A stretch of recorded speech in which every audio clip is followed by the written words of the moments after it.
I love what Honor Moore said about poetry is what we don't say.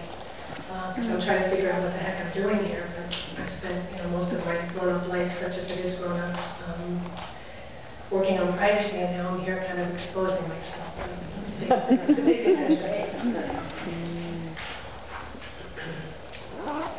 My neighbor shot my cat. The woman down the road nails to a pine tree a sign made from a cardboard box. My neighbor shot my cat. The rough billboard sells nothing. No eggs for sale, fresh picked corn, pickup truck, low miles.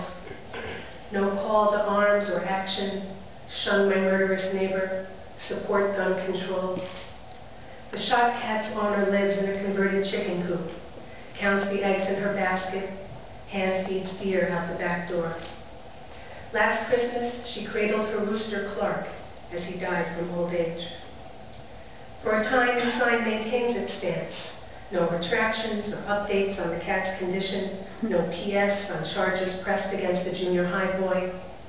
Through the summer, the sign becomes a thing on the way, a destination for joggers who run to my neighbor shot my cat and loop back.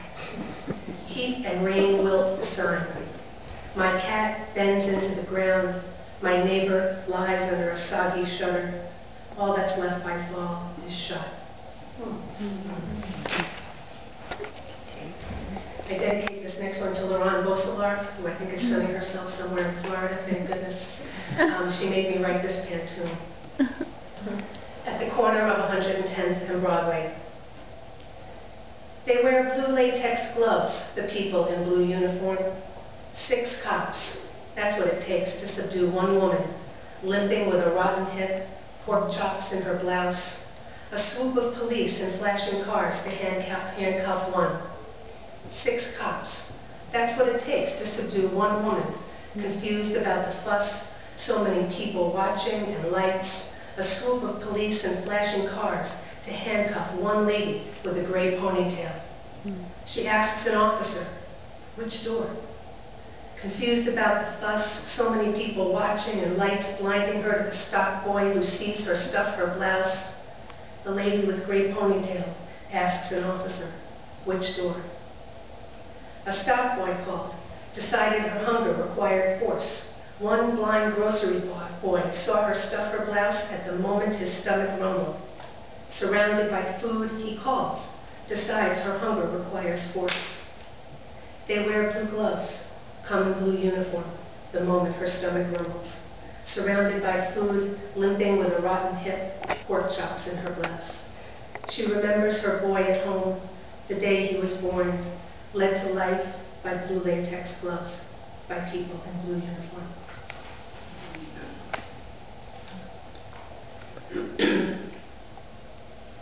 Ways of seeing.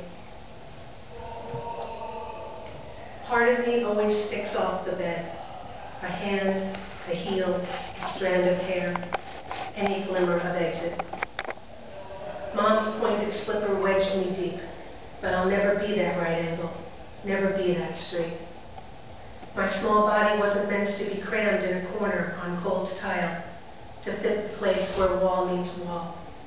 I'm a mess of hair, face against the panes of glass that line the front door, and on the kicked tile I learn opaque, transparent, translucent. Watch the light try to fly to me through the window. I say opaque, can't see. Translucent, you're a blur. Transparent, here you are, I see you.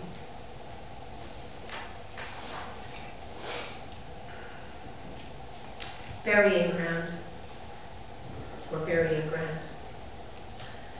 Crawl on cold earth, dig in November dirt. I force the trowel down 4 inches for hyacinth bulbs, tulips deeper for more dark. Work in fatted narcissus, cerise in Churchill, pheasant's eye. How much icy grip is needed for bloom? June nights my mother worked the yard, pruning American beauties, deadheading petunias, the gummy velvet of spent petals on her fingers. Tom Seaver blows her a kiss from the TV on the patio.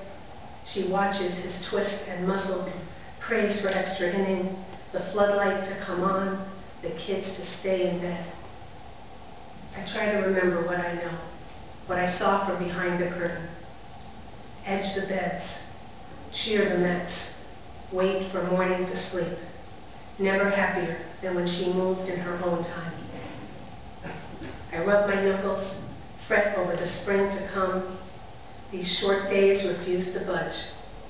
All I can do is dig, grip the trowel as if it is my hand that opens the ground, as if I am that trowel held by her.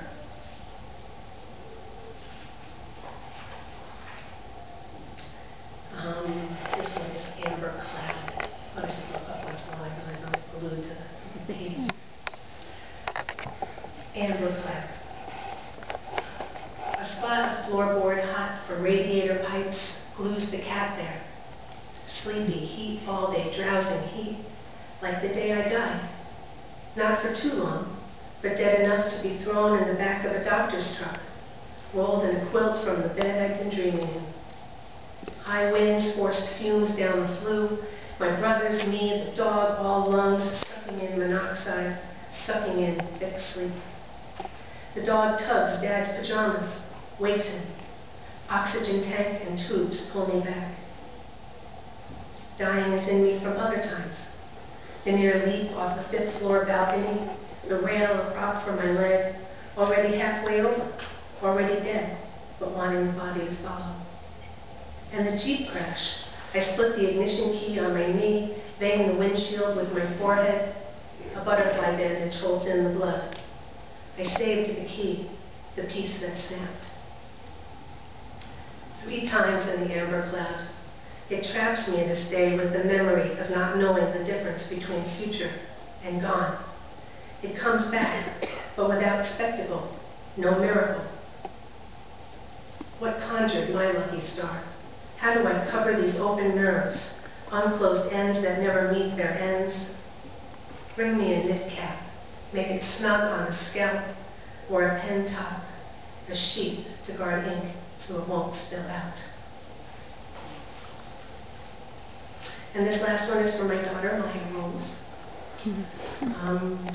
She's quite a good writer and inspires me. The language of math. A gazelle spiraling upstairs in pink Converse sneakers, you turn back to check on me. I'm sucking in breath, gripping the rails, afraid to make you late for class or bring your parents to school day. Your eye roll's sweeter than other days when my dumbness can be astounding. These 14 years I've learned some things. How to get you to blue by saying red. To explain the difference between daddy and sperm. During first period, I curl into a desk to hear what you hear each day. Roots in common, cross multiply. Raise it to the nth power. Absolute value, positive. I sit at the window, stare down on the Hudson River, north in Spanish, south in physics. Dredgers, tourist boats and tugs, bridges to Jersey, helicopter-whipped cormorants and gulls. A crane dangles its steel noose over the water. I turn back. You're straight ahead, hearing the teachers with your eyes and pencil. Equidistant from endpoints.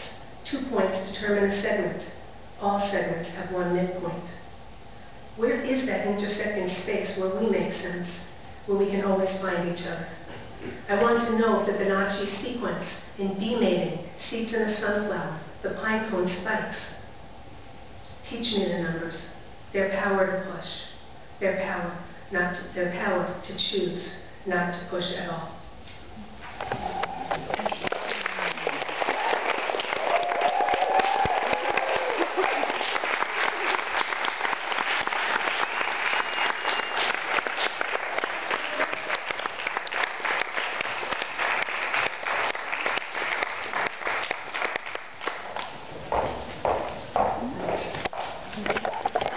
Well, I was over in the corner crying at the time.